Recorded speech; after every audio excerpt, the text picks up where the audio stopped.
Elena Naya está con nosotros esta mañana para hablarnos de las afectaciones de las emociones. Seguimos con este tema de las emociones y nos encantaría, Elena, bienvenida, que nos dijeras de qué manera nos puede llegar a afectar en nuestra vida el mal manejo de nuestras emociones. Digo, ya lo estábamos hablando hace rato, que todo llega a somatizar en el cuerpo, lo que traemos muchas veces cargando, pero cómo liberarnos de esas emociones que no nos ayudan. Bienvenida. Claro, un gusto saludarles.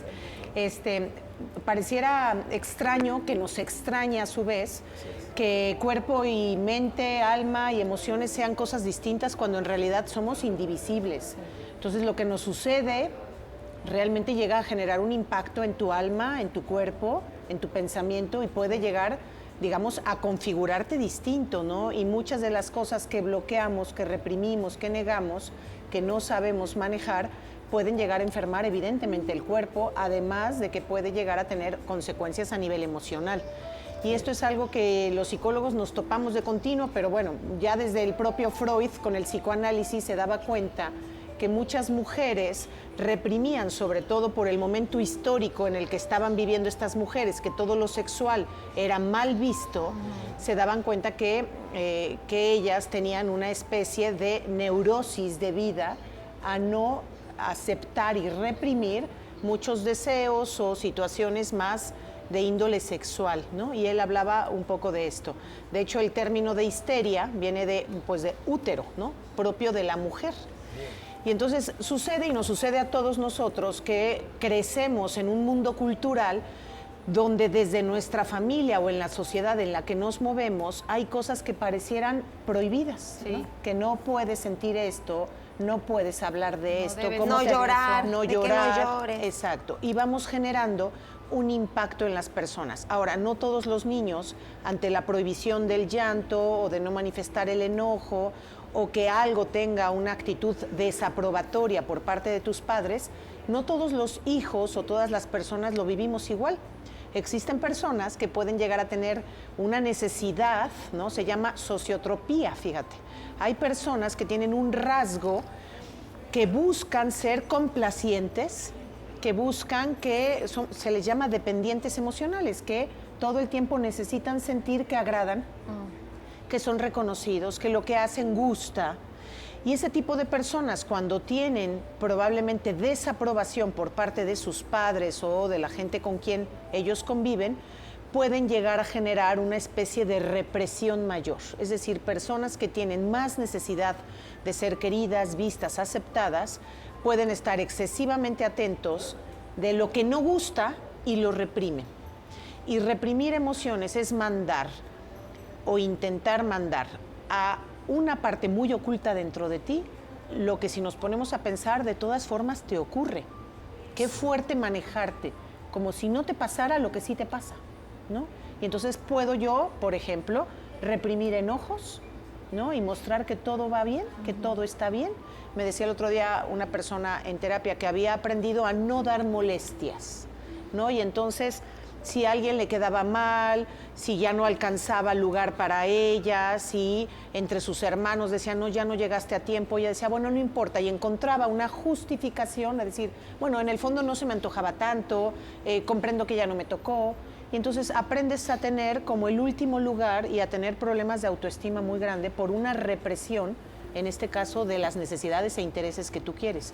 Entonces, realmente reprimir es una forma muy inadecuada de quererle dar frente a algo que tú supones muy doloroso, que es la desaprobación o el no conformar o que la gente no te acepte, ¿no? Y terminas guardándote dentro de ti de manera inconveniente algo que tendrías que aprender a aceptar.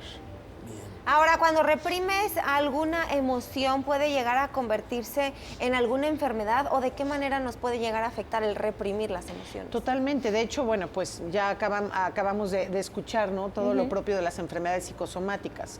Hoy se sabe que muchas enfermedades autoinmunes tienen muchísimo que ver con temas reprimidos. El hecho del cáncer, ¿no? Se dice que finalmente son un cúmulo de emociones y de procesos a lo largo de tu vida no elaborados, no aceptados, no manifestados. Por supuesto que el empantanar o estancar emociones dentro de ti pueden llegar a generar procesos de enfermar, ¿no? Incluso, ¿no?, se piensa que el cuerpo enferma, ya sea por una bacteria, por un virus, pero muchas veces también enferma y reproduce anómalamente células, no necesariamente por algo real, sino por algo imaginado, por algo simbólico. Entonces, si tú piensas, por ejemplo, que tienes que guardar dentro de ti una tristeza, tu cuerpo puede comenzar a desarrollar, ¿no?, todo un cúmulo de movilidad en sus células, queriendo combatir algo que pareciera una amenaza, aunque esa amenaza no sea real, como lo podría ser un virus, pero finalmente es emocionalmente amenazante. Y por eso muchas personas pueden llegar a desarrollar tumoraciones, ¿no?, porque en el fondo el cerebro no sabe si es real, imaginado, percibido o simbólico, ¿no? Claro. Ahora, digo, finalmente, ¿cómo utilizamos todo esto para decir, deja de ya de sanarnos, ¿no?, de estar conscientes de lo que estamos haciendo, lo que estamos reprimiendo, está mal, de una emoción rápida, de mecha corta, está mal. O sea, estar conscientes para, cuando nos va a pasar, decir, alto, no. ¿Cómo lo hacemos? Claro, estamos muy poco acostumbrados y culturalmente nos cuesta muchísimo trabajo darle frente al sufrimiento, ¿no? De hecho, la gente suele reprimir sus emociones y sus tristezas, pues por no incordiar, por no ser molesta con los demás, ¿no? Por no enemistar, por exactamente suprimir un conflicto, o por no tener la sensación de decir, van a decir de nuevo que yo traigo un tema que no he podido elaborar. Y entonces la gente suele guardar muchísimo dolor, más del que podemos cargar. Y el dolor que no puedas cargar transformará tu cuerpo, ¿no? Incluso hasta morfológicamente transformará tu cuerpo. Entonces es importante, ¿no?, aprender y educar a quienes somos, tenemos que educar quienes somos padres, a aceptar las emociones, aprender a hablar de lo que nos cuesta trabajo, ¿no? De hecho, cuando estás viviendo una etapa de pérdida, al inicio, cuando tú niegas lo que te está pasando, en el fondo hay una parte de shock que te impide elaborar y digerir lo que emocionalmente estás viviendo, pero posteriormente el tránsito a un duelo adecuado es aprender a decir, esto me pasó, y hacerte protagonista de esa historia de pérdida que no quieres aceptar, ¿no? Y entonces reprimes que te duele tanto, reprimes o niegas que fue muy duro haberlo vivido, niegas que te duela tanto, ¿no? Y entonces todo eso va generando que lo vivamos pues desde una forma muy inadecuada de gestionar las emociones, ¿no? Elena, ya tenemos llamadas del público. Gracias por comunicarse con nosotros y por compartirnos, obviamente, sus vivencias. Dice, ¿qué pasa si uno se guarda todo lo que siente por años? Mi abuelo tuvo cáncer. Esto se me puede heredar y contribuir que me guardo todo para mí. Sí.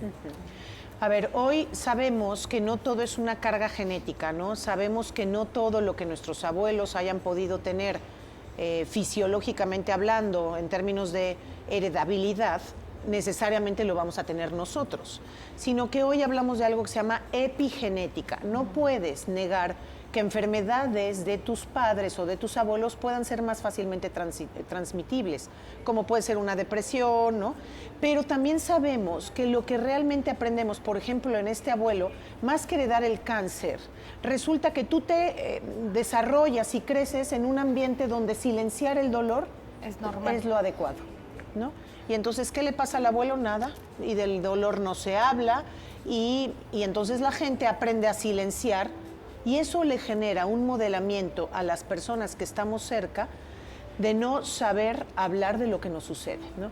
Hay culturas, ¿no?, y hay otras razas en las que, si, no sé, por ejemplo, pienso en los argentinos, que a mí me parecen extraordinarios. Tú te sientes en una mesa con amigos argentinos y te van a hablar de lo que les pasa, ¿no? Sabes que estamos pasando un muy mal momento en nuestro matrimonio, tenemos esta circunstancia con nuestros hijos, y esta liberación que hacen de sus problemas es profundamente sanadora. Así es. Sin embargo, el mexicano, muchas cosas puede simular a través del humor que las saca fuera de sí, pero no necesariamente nos gusta sentirnos vulnerables, evidenciados. Exacto. Podemos aparentar que no vivimos dolores, y esto nos enferma profundamente. Entonces, ¿por qué heredamos la posibilidad de un cáncer? No solamente por la parte genética, sino por la parte epigenética, porque te modelaste en un ambiente donde suprimir ¿no? o negar las emociones era lo conveniente. Y eso es lo que genera el desenvolvimiento emocional de una persona que nos hace muy inconvenientes para poder salir adelante.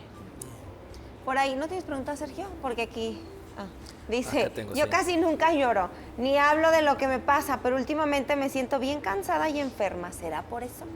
Totalmente. A ver, bueno, habría que primero, claro, habría que hacer una buena revisión médica, ¿no? Porque podemos tener malestares, digamos, orgánicos Sí. que tenemos que saber atender, pero hoy sí sabemos, los psicólogos, que cuando una persona te llega, tenemos que notificar lo que se llama datos de organicidad, ¿no? Y muchas veces, claro que existen personas que pueden tener problemas, por ejemplo, de tiroides, pueden tener ovario poliquístico las mujeres, y eso tiene un fuerte componente colindante con depresión, ¿no? Entonces tú estás queriendo trabajar la depresión de una persona que si tiene un problema orgánico, pues se tiene que atender el problema orgánico, pero necesitamos estar forzosamente los psicólogos de la mano del psiquiatra, del neurólogo y del médico. Pero también necesitamos aprender a saber cuál es nuestra cultura emocional, ¿no? Saber si somos capaces de identificar lo que nos sucede, conectar con nuestras emociones, saber a qué se debe una emoción para poderla trabajar. Y gente que tiene muchísima desconexión emocional puede de repente encontrarse profundamente enferma, Sí, porque claro. nunca conecta consigo misma. Claro.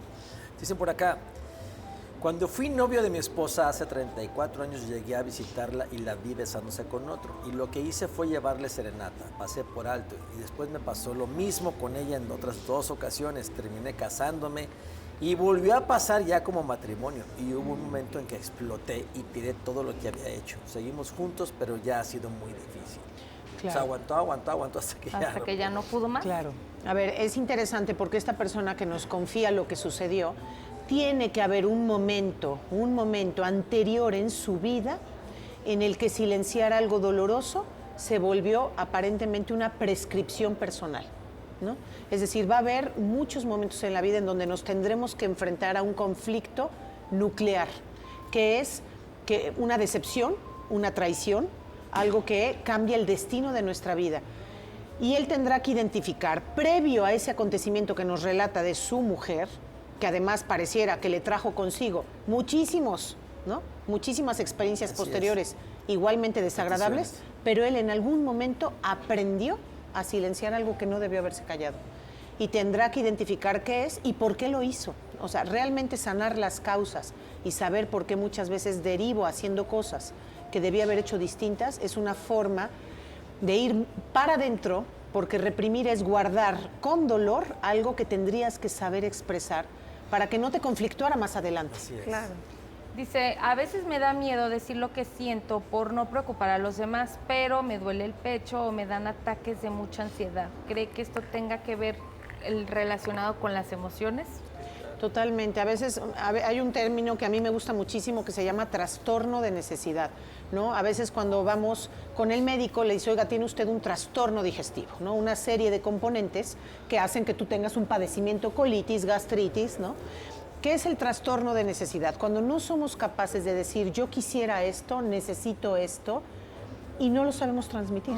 Y terminamos asumiendo como necesidad prioritaria la necesidad de otros, ¿no? Entonces, con tal de que el otro no sufra, con tal de que yo no quede mal, y entonces terminamos trastornando nuestras necesidades y sometiéndonos y reprimiendo para que otra persona viva. Pero qué fuerte, porque en el fondo es darnos muerte emocional para que alguien más viva. Sí, claro. ¿No? Y esto creo que en algún momento pudimos haber tenido padres autoritarios, padres que invalidaban, y esto genera que no aprendamos a reconocer, a identificar y a validar nuestras necesidades, como también los hechos que nos son dolorosos. Sí. Por aquí dice, yo no suelo hablar de lo que siento ni de lo que me pasa. No sé si esto de no hablarlo puede hacer que me enferme o termine saliendo en forma de ansiedad, dolores o enfermedades raras. Sí, absolutamente sí, ¿no? Y que es muy fuerte darnos cuenta que mucha gente vive normalizando el no hablar de lo que le sucede, el no exponer las cosas que le faltan, el no expresar necesidades. La verdad es que yo creo que sí tenemos que hacer una campaña de combate a estas cosas, aprender siempre a respetar los límites de otra persona, pero empezar por respetar nuestros propios límites, porque nos vamos cargando muchísimas culpas. Reprimir tiene que ver con un muy mal manejo de culpa, de dolor y de enojo, en donde no aprendiste a reconocer o la culpa y la vergüenza o el enojo o la tristeza. La tuviste que reprimir porque esto resultaba inconveniente para alguien más. Sí, claro. Pues qué buenos temas, de verdad que sí. ¿Con qué quieres concluir, Elena? Pues a ver, yo sí creo que, bueno, que el que hablemos de estos temas me parece que también ayuda a las personas que nos ven, ¿no? Como en una especie de campaña psicoeducativa. Sí. Es importantísimo normalizar estos temas y aprender a conducirnos con más naturalidad en el mundo de las emociones, ¿no? Para no enfermar. Claro. de ¿Dónde te acuerdo. encontramos en redes sociales, Elena? Sí, en Facebook y en Instagram como Marca Familia. Estoy para servirles. Gracias, Normalice la Elena. terapia. No, encantada. Muchísimas gracias. Encantada. Gracias, gusto, de Elena. verdad. Continuamos Vamos a continuar con con el más programa, ¿sí? información con Danu. Dan, no reprimas nada, Dan. Suelta lo que traes, por favor, que estamos todos ansiosos de escucharte, ¿verdad? Y el público también. Ahí estamos. Bueno, vamos con Dan.